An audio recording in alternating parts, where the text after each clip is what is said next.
You're listening to She Speaks, a Let Her Speak podcast that celebrates women's fearlessness, resiliency, and readiness to change the world.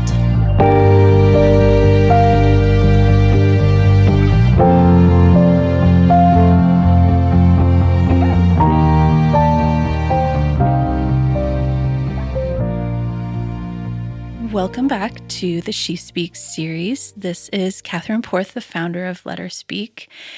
And if you are just joining us for this episode, for one thing, definitely listen back on some of our previous episodes this season where we are celebrating the journey of leadership that each woman that graduated from our Let Her Lead program has been on and conversations that they're having with their mentors and coaches that they were matched with.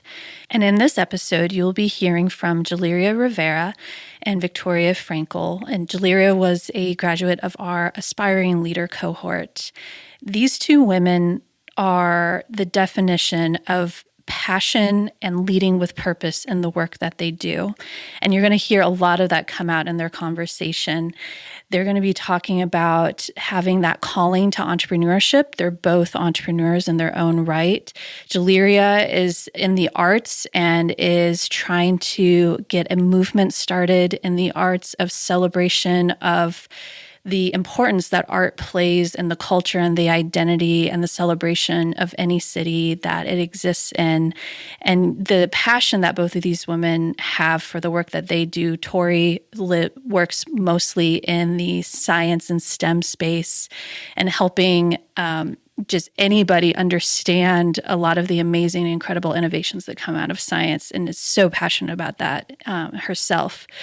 So they're going to talk a lot about stepping into their passion and their purpose, recognizing that entrepreneurship was their calling and going with it, the scarcity mindset, and the evolution and innovation that exists in Knoxville, Tennessee, which is where we all live, and a city that we all deeply love, but that we all are trying to make a difference and a change in. So without further ado, let's step into this conversation between Jaleria and Victoria.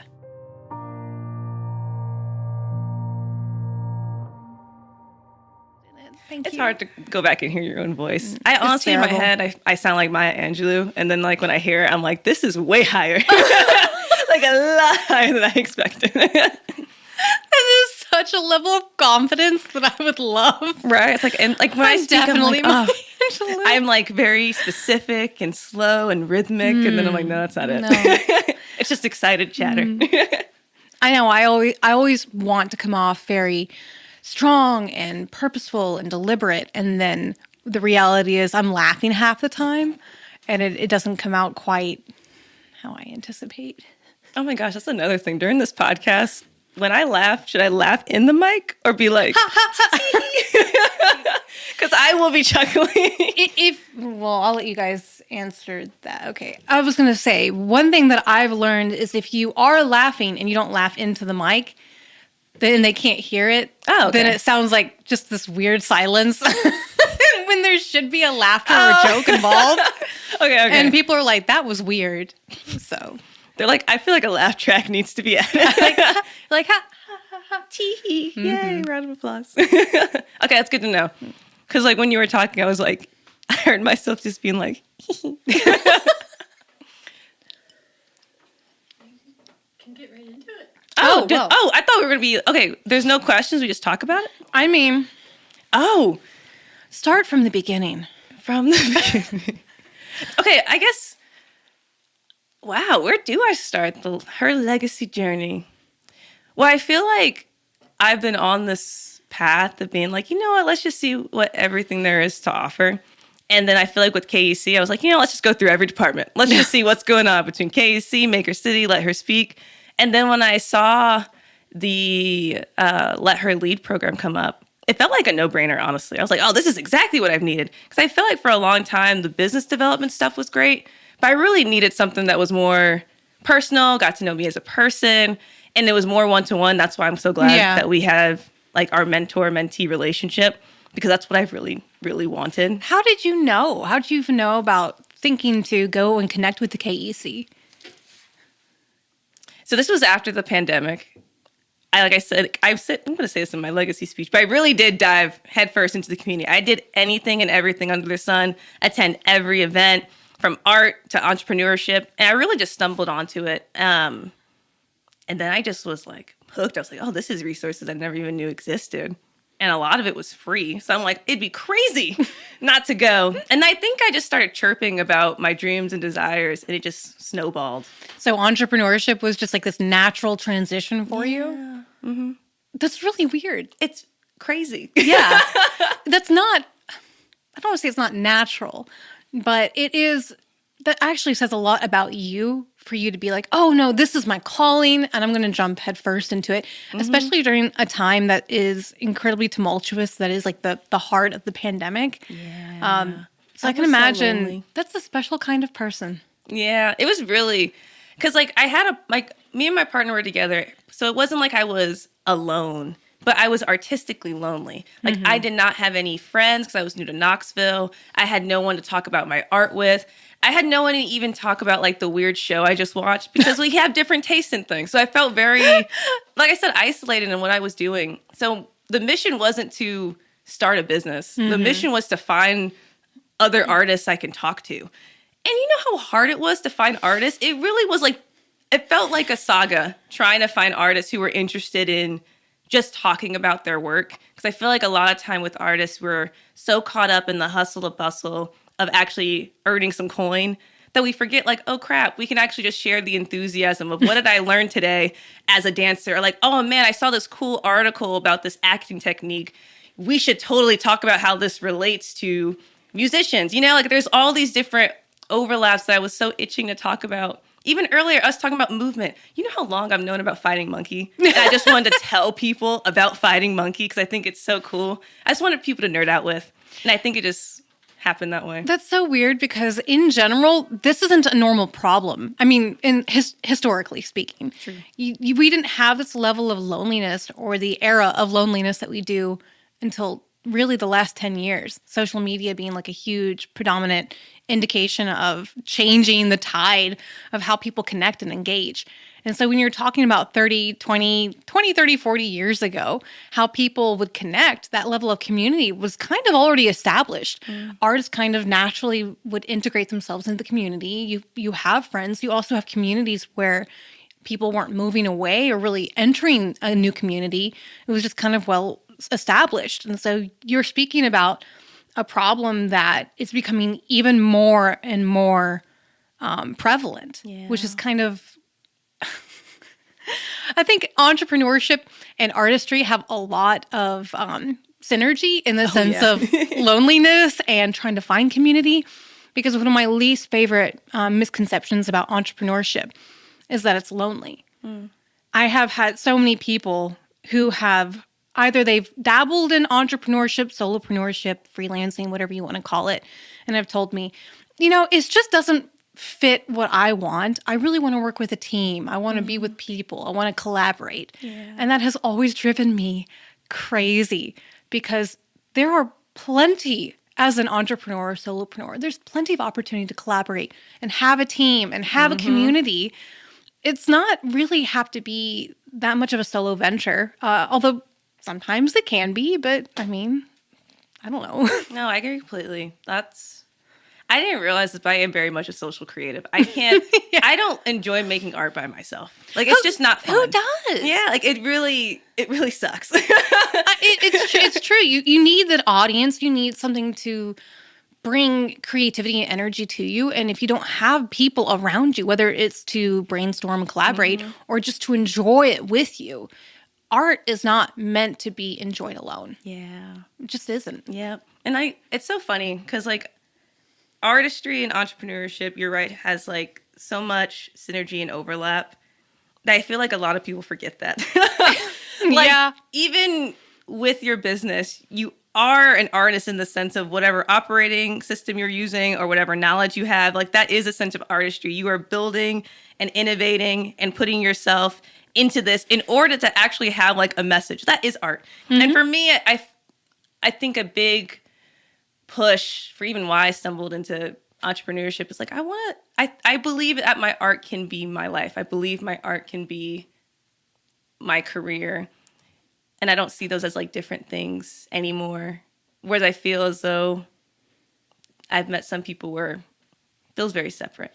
Also, really quick, do you hear my stomach grumbling on this? Because okay, maybe that's the opener. Because I literally Just was open like, your wait. mouth more. They'll pick it up. Yeah, just, I was like, I heard it grumble. I was like, oh my gosh. That's great. Well, I think that there is also that level of, you think that as an artist, oh gosh, I lost my train of thought. Hold on. I know, I'm sorry. It's okay. You just said, oh, that's right. You were talking about how creating art, that you believe that you could create a living out of that. I think it's more to it than that too, because you aren't just an entrepreneur who is selling their art.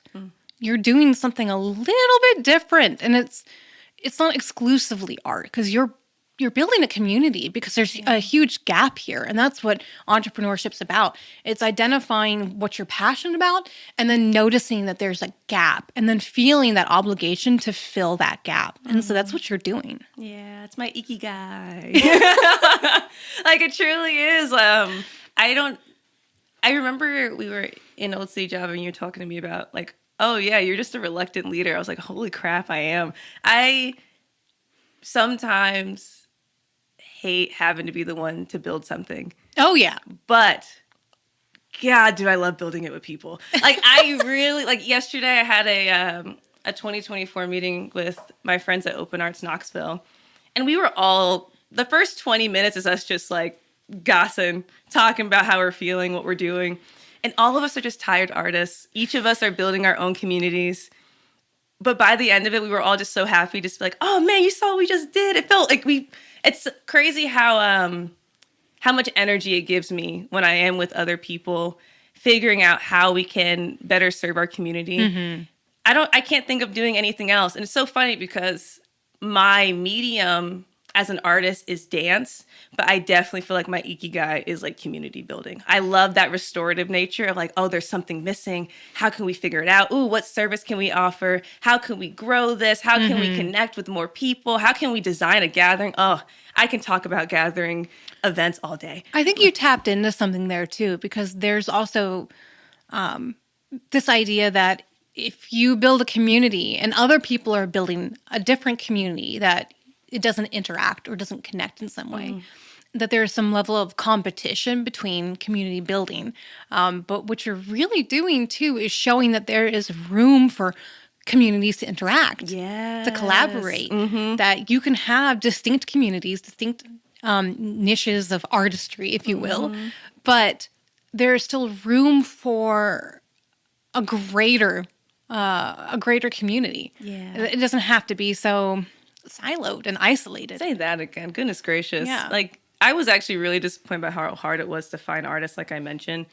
And I am very grateful for the grassroots community because we all have that same passion and ethos that we all have to build together, because at the end of the day, we're driving. At the end of the day, it's about supporting artists. And the only way you can support artists is if you know what's actually happening in your community. Yeah. And by knowing what's happening in your community, you can better serve each other as as organizations, as well as like those individuals. And it's really cool to think that like I have connections with Open Arts Knoxville, my own business with Spacecraft, my group meeting of the matriarchs, and all of them are so different in their missions, but they all intersect. And it's just super cool to see all the different nodes and the different pathways that exist. I think people have a very strong misinterpretation of what competition is. Oh, yeah. I feel like a lot of entrepreneurs, a lot of companies that I've worked with all say the same thing. When you ask them about who their competitors are, they either say, we don't have a competitor, which is a lie. I'm like, do some market research.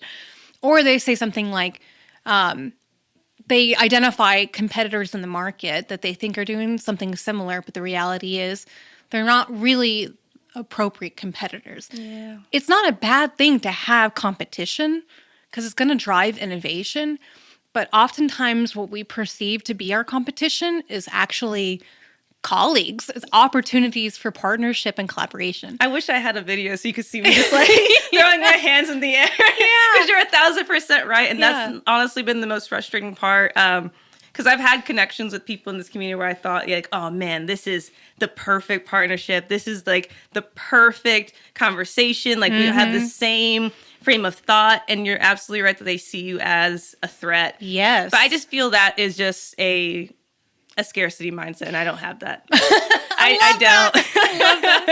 Because the only way, at the end of the day, the only way Knoxville can be morphed into a thriving cultural hub is if all of us have this belief that abundance can thrive here. Yeah. If we have scarcity mindset, then we're already saying like, sorry, there's a limited amount of resources, and that's all we're going to actually attract here. Yeah. If we say like, oh no, we can be bigger than Atlanta, then let's build it. I am ready for people to be like, man, let's go to Knoxville. Screw Austin. Like, I can't wait for that day. Oh, man, I would really want that for you. I want that for everyone.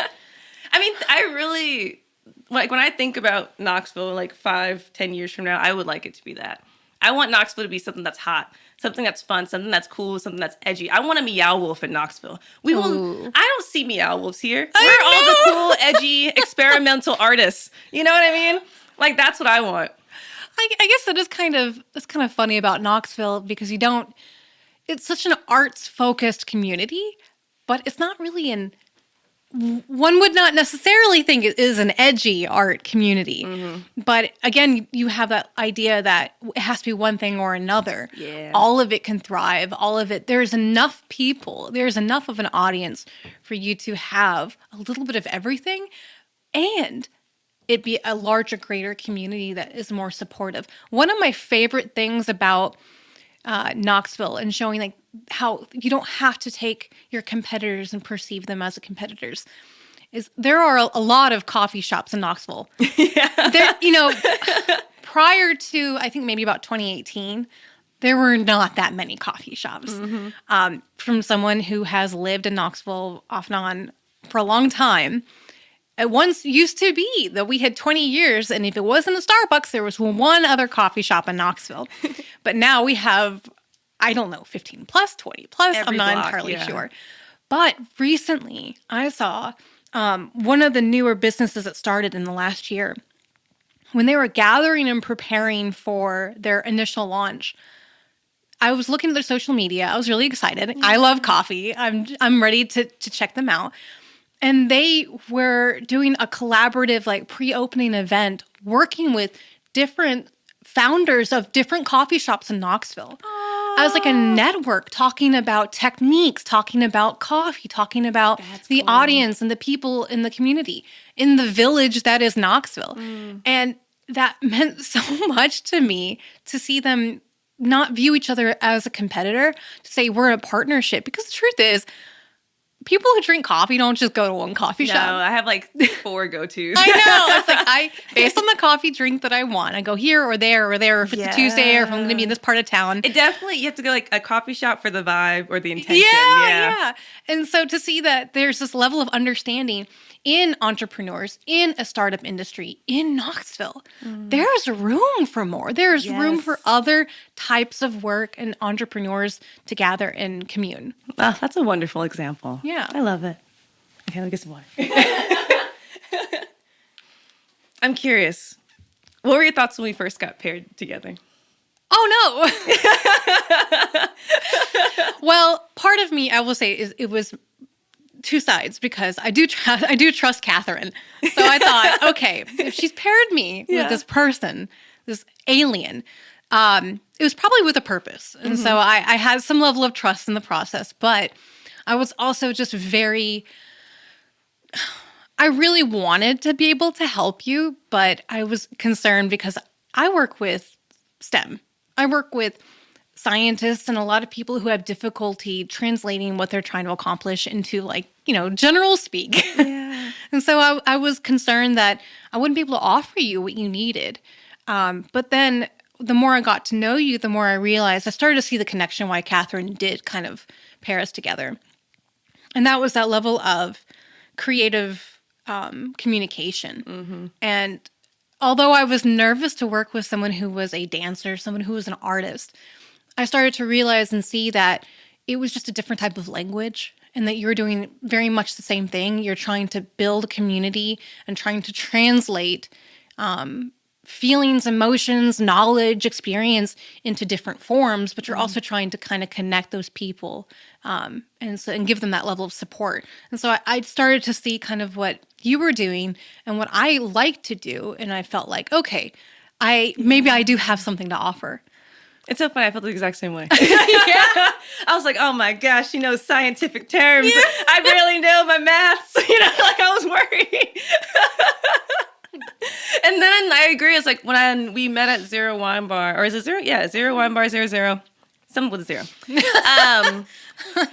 I felt like our personalities made sense. I was like, oh yeah. This is a no-brainer. Because actually you remind me a lot of my friends from college too. Really? Mm-hmm. Oh, so cool. I felt like, oh, this is like talking to a longtime friend.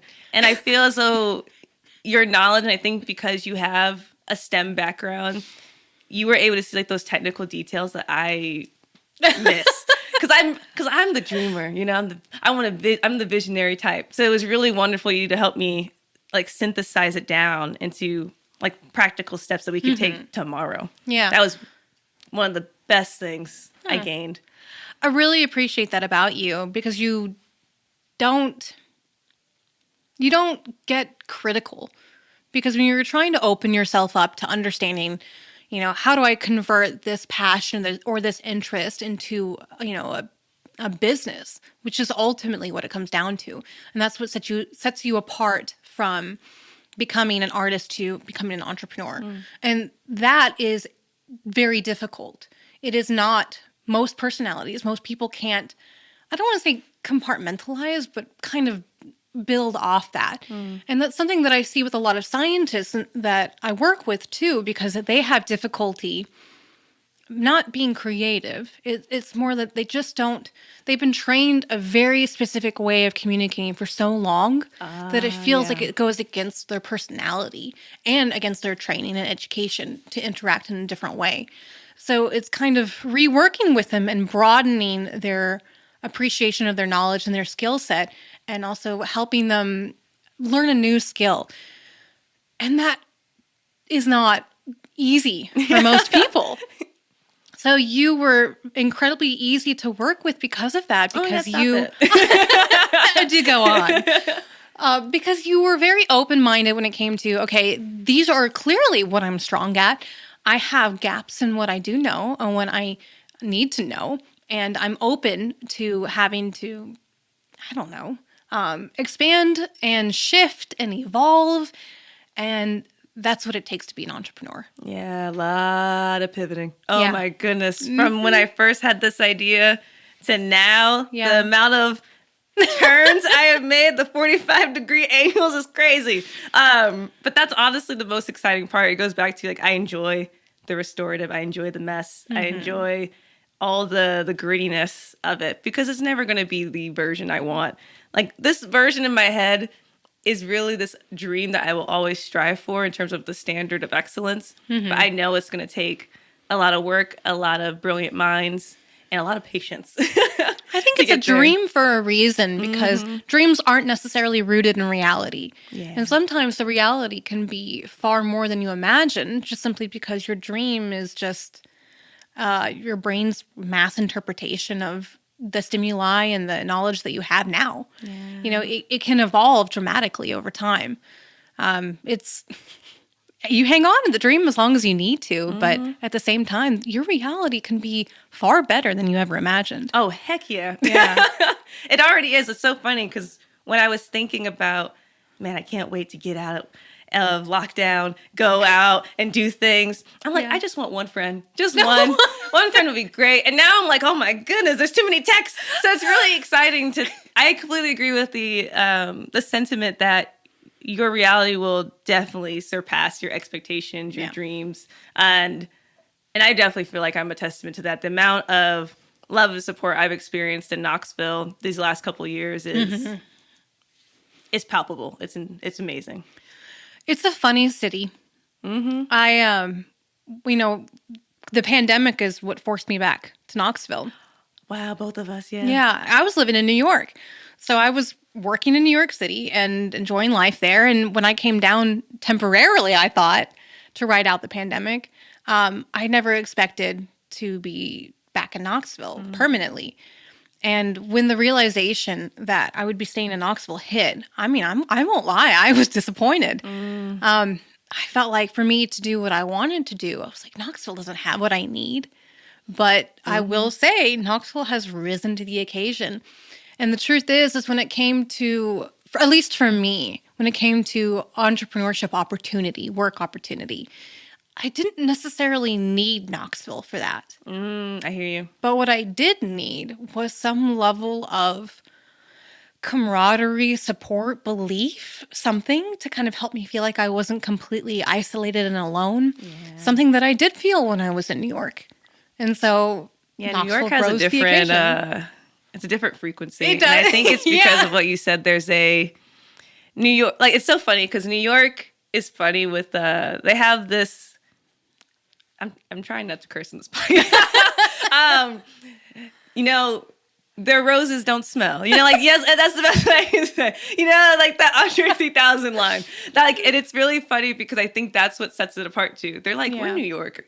Things happen in New York. We believe purpose is here in New York. The biggest things come here. And I think that's find it. Yeah. And I think that's the fun mindset of that place. It feels like there's a treasure trove. I remember going to Brooklyn with my friends for Afropunk. And we felt so expansive. It was insane. The amount of adventures we had within a week was marvelous. And our biggest purpose ever since coming back was how do we bring that Brooklyn energy here in our everyday lives, in our friendship. Yeah. And that's from the way you dress to the way you eat to how you decide to talk to people. Because you're right. Like, I had the same stressor of like, does Knoxville have culture? Does Knoxville have the grit, desire to just do something fun, different, weird, or even just have the resources I need within dance? And to be honest, right now, it doesn't. But the people I've met, or at least the people in my orbit, they are building it. Yeah. You know, they're the ones who are willing to stay to make it happen so that the next people, the next generation of movers or new to Knox folks will enjoy it and thrive. And like I said, I see Knoxville one day being the next Austin, Atlanta, Asheville. But it takes us at this point to have to put all that energy into making it happen. I can't wait to be an old elder and be like, I was one of the pioneers. I was one of the OGs who helped Knoxville get its culture. I mean, that's definitely, that's very much New York too. And they believe that they're at the apex of everything. Yes. And maybe they are in some ways, but the truth is when you think that you're the apex predator, you don't have any incentive to evolve or improve or grow in any other fashion. You think, oh, this is good enough, I'm on top. Yeah. And when you come to a place like Knoxville, who has still is finding its personality, you know, that it's really quite open to exploration, and it is ready to kind of feel things out and see how they grow and find people and commune and interact and explore. Yeah. And that is beautiful because that is what drives innovation. I know we're in the exciting building phase. I love it. This is my jam. Awesome. And I do my best too. And every time I talk to my friends who feel let down or feel as though Knoxville doesn't give back, I just like remind them at the end of the day, you're building for the sake of building. You're not building expecting anything in return. Yeah. You know, like that's the price you pay to be a creative, to be an entrepreneur. You put it out in the world and you're not always guaranteed a return. You get what you give. And that's why I do it. I just do it because at the end of the day, I'd rather live a creative life than a sedentary one. That's way more sustainable too. I mean, from a practical speaking, it's like one of the biggest struggles of being an entrepreneur is the cycle that business will come, business will go. Yeah. You will have years of famine and years of what surplus. I don't know what feast. There it is. Biblical reference, right? Right. But that's the reality. And if you can if you can continue your love and your passion, and that is your driving spark, is the creation process, the journey rather than, the destination. That's what's going to drive the longevity of your entrepreneurship journey. And a lot of entrepreneurs I know, the successful ones at least, they understand that, because most people who are entrepreneurs do not set out to be an entrepreneur.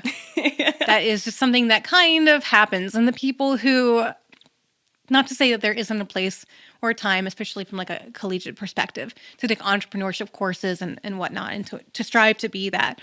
But I think a lot of people who go out with the career aspiration of being an entrepreneur don't really understand that you're looking at the destination. Mm-hmm. You're not really thinking about what you're providing other people, what value you're providing yourself, how you're enriching your soul and feeding into it through the work that you do.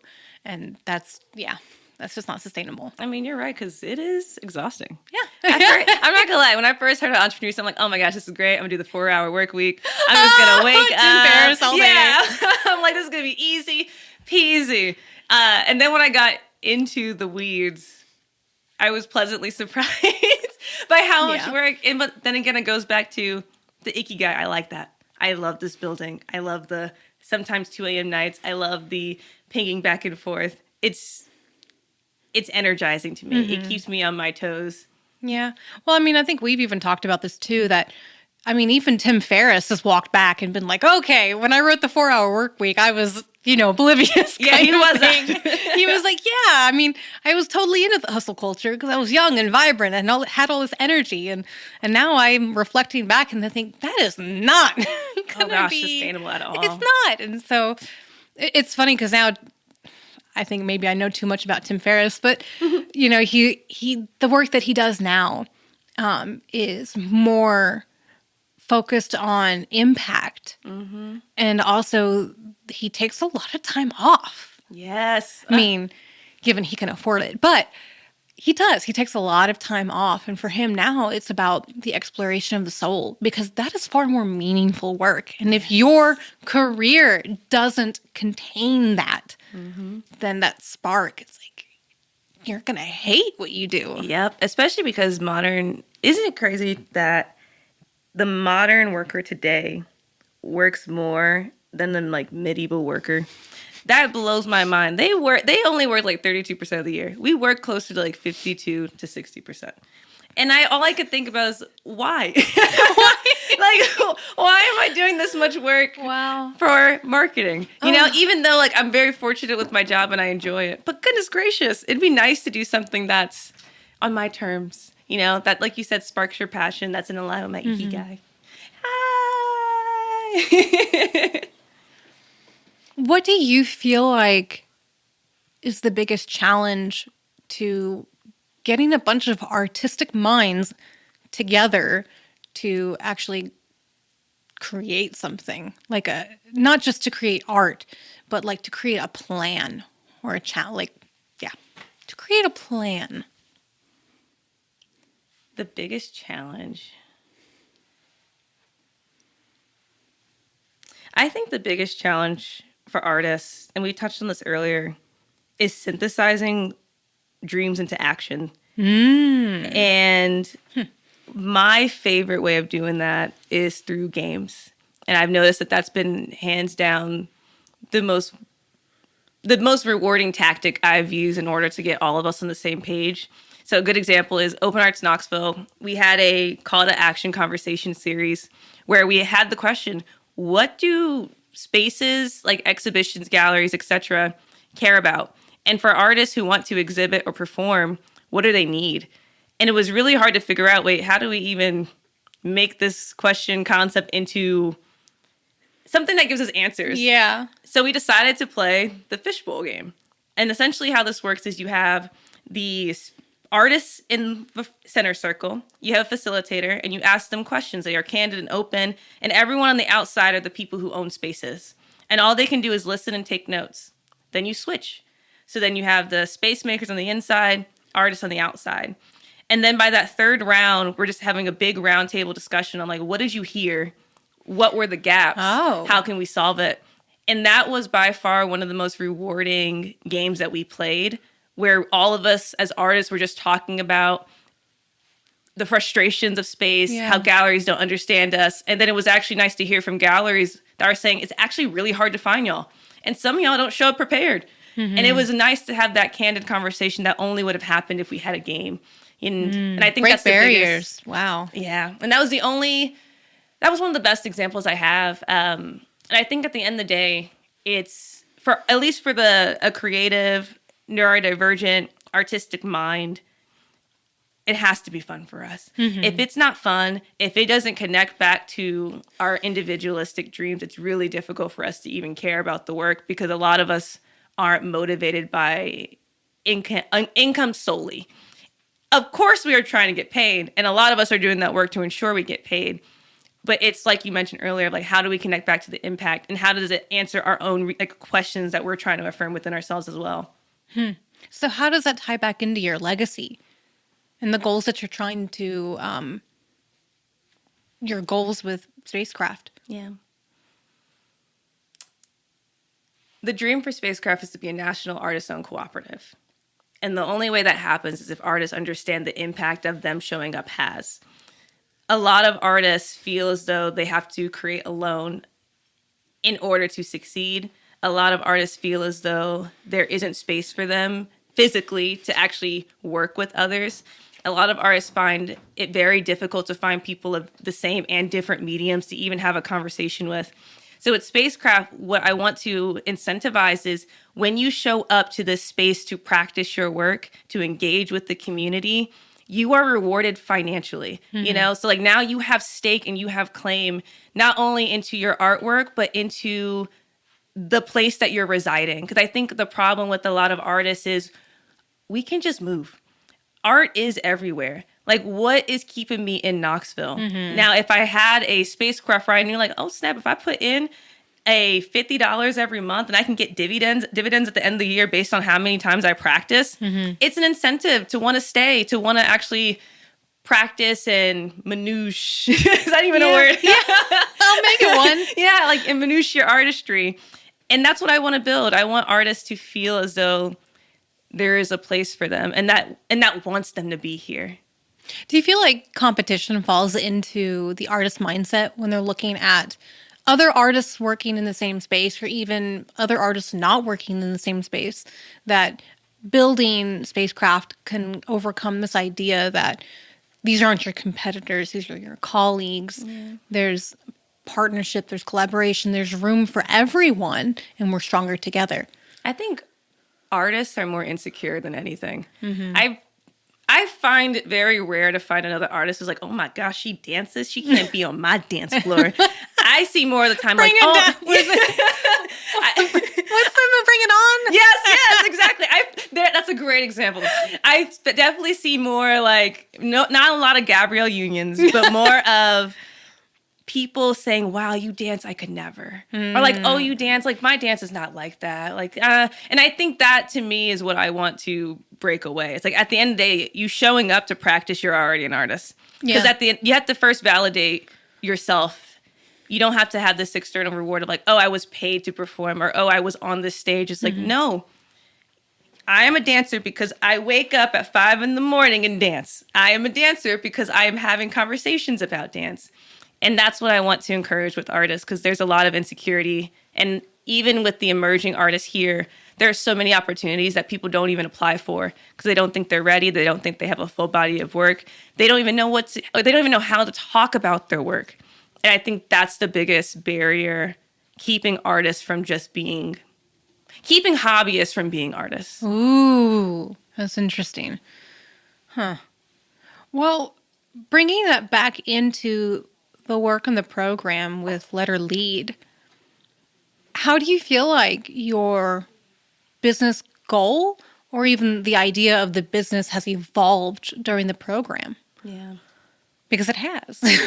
It definitely has. So how has the idea of my business evolved since being in Let Her Lead? That's really hard. Because I think it was going to evolve regardless, because it had to. That's true.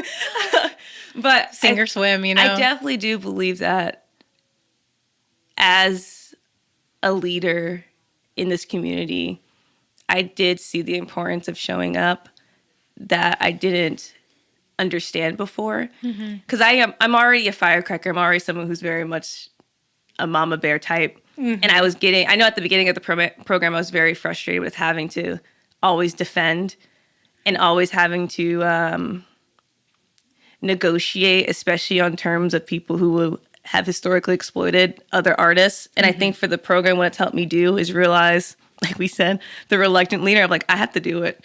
Because I can't sit back and let it happen anymore. I can't not speak about it. I can't sugarcoat it, you know? And I know for me too, it's even putting action behind that of, okay, I know some certain things about organizations or people in this community. I can choose not to work with them, and that's on me. And at the end of the day, I can inform artists of these are my experiences. You do what you will. And I will say that open dialogue has definitely helped some artists make sure they were taken care of without any of the qualms that other artists have had. But I think that's the biggest strength that I've gained is I don't have to play anyone's rules. I at the Build your own. Yeah, I'm like, why do I feel like I have to do this in order to get that and say this in order to It's like, no. At the end of the day, Jaleria Rivera is Jaleria Rivera, and if you don't like it, that's okay, because there's enough for all of us. I feel like that says a lot about your natural gut intuition about who you are and your understanding in general of who you are as a human, as a person, as an artist, but also as like this concept that maybe you are a reluctant leader, but you have always known you have that capacity in you. Yeah. For example, being a reluctant leader, you joined a program called Let Her Lead. Real. So maybe you understood that, you know, there was that reluctance to kind of take on that challenge, but at least you had some level of self-reflection and awareness to be like, well, I need to skill up. I need to enhance my expertise. I need to interact with people who aren't necessarily in the dance community and understand the business acumen, understand the greater community, because in order for the artists to thrive, in order for art establishments to thrive, they have to have an audience, and that is the general public. Yep. So you are continuing to kind of build on the self-awareness and grow as a business strategist. That's what you're evolving into as well. And I feel like I've definitely coming from someone with our first initial meeting, trying to understand what you're trying to build, who you are as a human, as a person, and then watching you kind of take on this shift into, I'm not just an artist, I am a business owner, I'm a founder, and embracing that. I've seen a dramatic shift in you. Yeah. And, but honestly, maybe it was just me getting to know you. Maybe that was there all along. Oh, I've enjoyed getting to know you. This has been wonderful. And Yeah. I think too, I just lost my train of thought, but I think this program was wonderful because I needed a matriarch so bad. Like I already have it with my friend group in terms of, so my friend group, we have, we're meeting of the matriarchs, and it's like a Black feminist movement. But it was also really wonderful to have my matriarch expand. And I'm glad that you're a part of it. Like, Wow. I didn't even think of it as that's really kind. Yeah. Because at the end of the day, that's what we're here for. And that's why we're doing this. I mean, that's why Catherine started this. Yeah, right? She's building a matriarch. She actually has some ulterior motive. She's building a rebellion. You kidding me? I'm here for it. Yeah, right? We need it. Absolutely.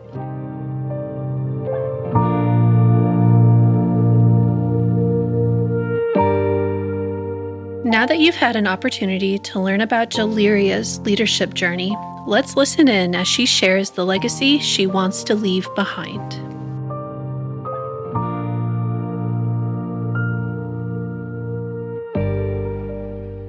I am a truth speaker. Someone who embodies Cornel West's words that the condition of truth is to allow suffering to speak. For me, truth is experienced.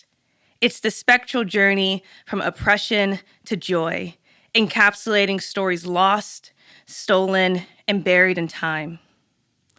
When you ask for the truth, you welcome the pain suffered from it.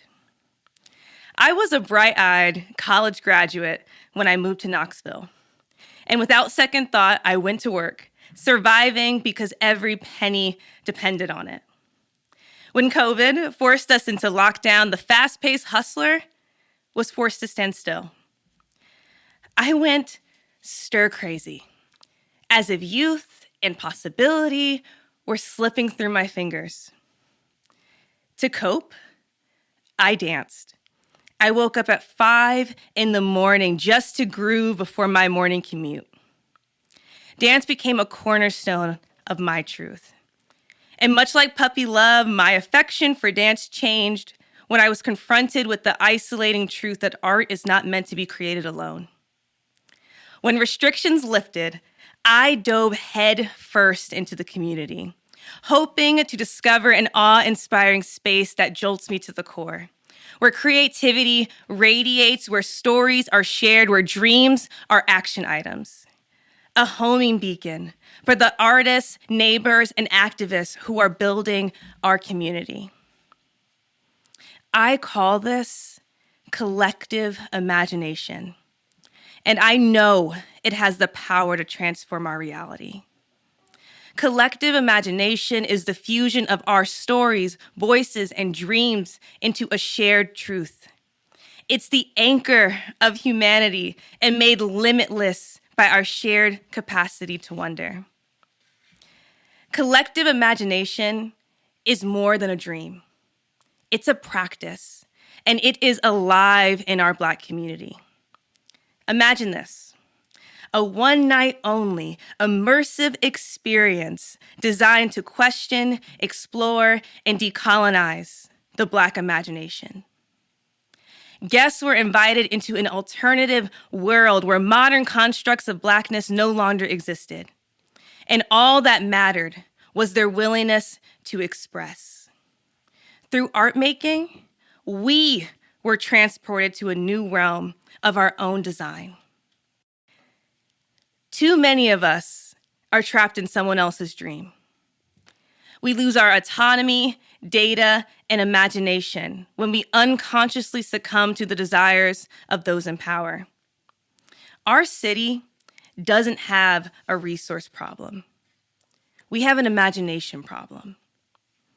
And I invite you to come aboard the spacecraft. In this vessel, mess is encouraged. You are welcome to expand your imagination and show up for a new legacy. Because when you practice collective imagination, you will build worlds. You and I are neighbors. We all have a unique story, yet many of you in this room will be surprised by how many chapters we share. To create a future that houses all of our dreams, we must decentralize ownership, engage in fellowship, and speak fearlessly. In cities around the country, people are redefining how we gather to support one another. For example, The Guild is an Atlanta-based organization who protects Black and brown neighbors from gentrification. They disrupted the status quo of real estate practices to give ownership to its community members. They are proof that dreams are a powerful tool that inspire people, unite causes, and create generational prosperity. Knoxville is on the cusp of change, offering us the chance to shape the city's future in our united image.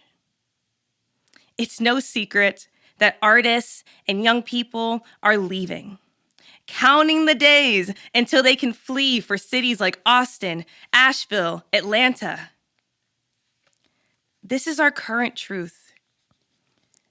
On Central Street, both the beloved food truck park and neighboring mixed-use space were sold to a regional brewery. On 4th and Gill, neighbors had to fight to save a nearly century-old community center from being sold for market value.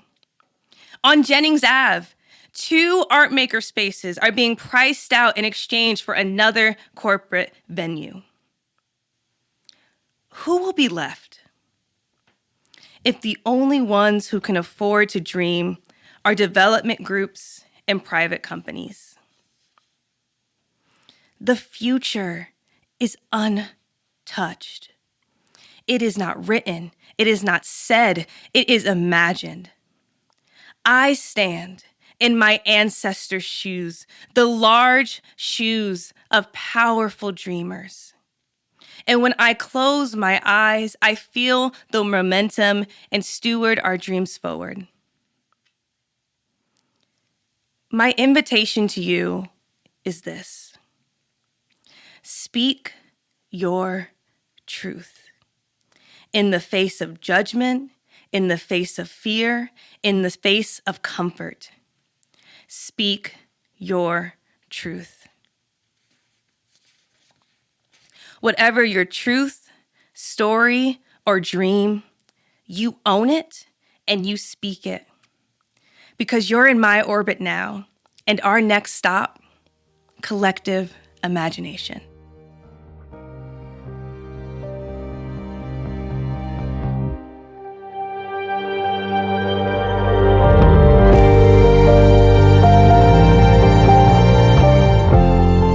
This episode of She Speaks is brought to you by our amazing partners at Shod Companies. She Speaks is produced, edited, and scored by the very talented Travis Tench at Oak Hill Audio. If you loved the episode you just heard and want to support Let Her Speak's mission of elevating real women's stories, don't forget to follow, subscribe, and share at Let Her Speak USA. Together, we will make our voices heard.